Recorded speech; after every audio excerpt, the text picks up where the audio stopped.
بسم اللہ الرحمن الرحیم۔ شروع اللہ کا نام لے کر جو بڑا مہربان نہایت رحم والا ہے۔ اسلامک ہب کے معزز دوستوں، میں ہوں ماجد ملک اور آپ تمام دیکھنے اور سننے والوں کو السلام علیکم۔ ناظرین گرامی، آج ہم برادران یوسف کا حضرت یوسف علیہ السلام کو کنویں میں پھینکنا اور اس کے بعد اللہ کے خصوصی کرم سے حضرت یوسف علیہ السلام کا عزیز مصر بننے کے علاوہ ان کی زندگی میں پیش آئے واقعات کا تفصیلی جائزہ لیں گے۔ اس اسلامک معلومات کو جاننے کے لیے ویڈیو کو آخر تک ضرور دیکھیے گا۔ تو آئیے چل کر موضوع کا آغاز کرتے ہیں۔ معزز دوستو، جب برادران یوسف نے حضرت یوسف علیہ السلام کو کنویں میں پھینک دیا تو انہیں یہ فکر لاحق ہو گئی کہ اب وہ اپنے والد کو کیا جواب دیں گے۔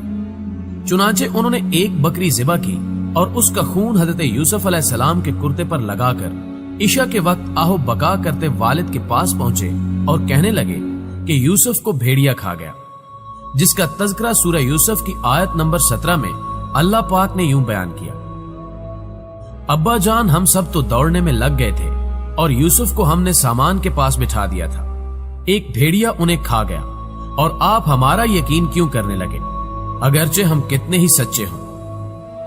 مفسرین لکھتے ہیں کہ انہوں نے قمیض کو خون میں لت پت تو کر دیا تھا، لیکن وہ یہ بھول گئے تھے کہ اگر بھیڑیا یوسف کو کھاتا تو قمیض کیسے سلامت رہ جاتی۔ حضرت یعقوب علیہ السلام نے قمیض دیکھ کر اندازہ کر لیا کہ یہ جھوٹ بول رہے ہیں۔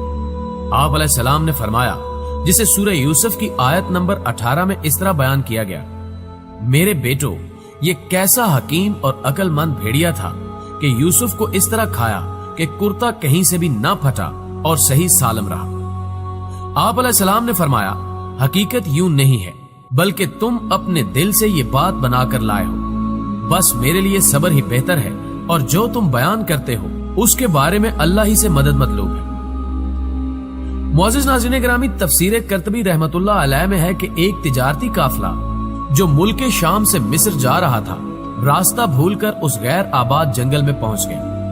قافلے کے لوگ پانی کی تلاش میں سرگرداں تھے کہ ایک شخص مالک بن دبر اس کنویں تک پہنچ گیا۔ اس نے پانی لینے کے لیے ڈول ڈالا۔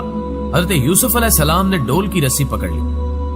مالک نے ڈول کو بھاری دیکھ کر اوپر کھینچا، لیکن جب اس نے ڈول کے ساتھ ایک نو عمر بچے کو دیکھا تو خوشی سے پکار اٹھا، ارے بڑی خوشی کی بات ہے، یہ تو بڑا اچھا لڑکا نکلا ہے۔ صحیح مسلم میں شب معراج کی حدیث میں ہے کہ رسول اللہ صلی اللہ علیہ وآلہ وسلم نے فرمایا، میں یوسف علیہ السلام سے ملا تو دیکھا کہ اللہ تعالیٰ نے پورے عالم کے حسن و جمال میں سے آدھا ان کو عطا فرمایا ہے اور باقی آدھا سارے جہان میں تقسیم ہوا ہے۔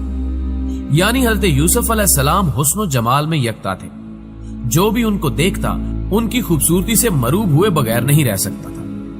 مفسرین لکھتے ہیں کہ حضرت یوسف علیہ السلام کا سوتیلا بھائی روزانہ کھانا لایا کرتا تھا۔ اس روز جب وہ کنویں پر آیا اور حضرت یوسف علیہ السلام کو نہ پایا تو بھائیوں کو بلا لایا۔ سب یوسف علیہ السلام کو تلاش کرتے قافلے والوں کے پاس جا پہنچے اور ان سے کہا، تمہارے پاس جو لڑکا ہے وہ ہمارا غلام ہے، ہم سے بھاگ آیا ہے، اب یہ ہمارے لیے بیکار ہے، تم چاہو تو اسے خرید لو۔ قافلے والے ایک اجنبی جگہ پر تھے، سو ان 10 بھائیوں کے خوف سے انہیں خریدنے پر آمادہ ہو گئے۔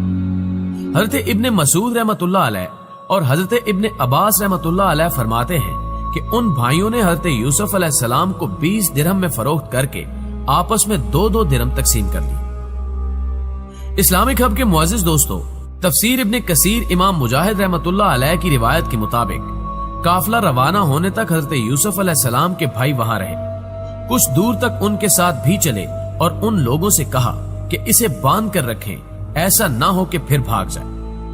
انہیں ڈر تھا کہ کہیں وہ بھاگ کر والد کے پاس نہ پہنچ جائے۔ قافلے والوں نے حضرت یوسف علیہ السلام کو مصر کے بازار میں فروخت کر دیا۔ تفسیر قرطبی رحمت اللہ علیہ میں ہے کہ لوگوں نے بڑھ چڑھ کر قیمتیں لگانا شروع کی، یہاں تک کہ حضرت یوسف علیہ السلام کے وزن کے برابر سونے، وزن کے برابر مشک اور وزن کے برابر ریشمی کپڑے میں فروخت کر دیے گئے۔ حضرت یوسف علیہ السلام کو خریدنے والا شخص عزیز مصر یعنی وزیر مملکت تھا، جو خزانے اور امور سلطنت پر حاوی تھا۔